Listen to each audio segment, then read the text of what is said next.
believe the check engine light is on my car, and I've been fixing it, restoring it to original spec of the engine and everything, and it runs smooth. It runs like a dream. There's a couple more things I need to fix so it can run brand new, and it's running almost better than original. Check it out.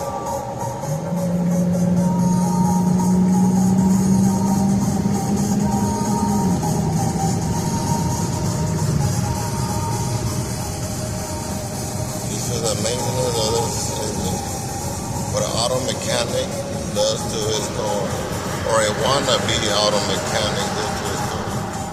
Look at that blow. It's not a stereo.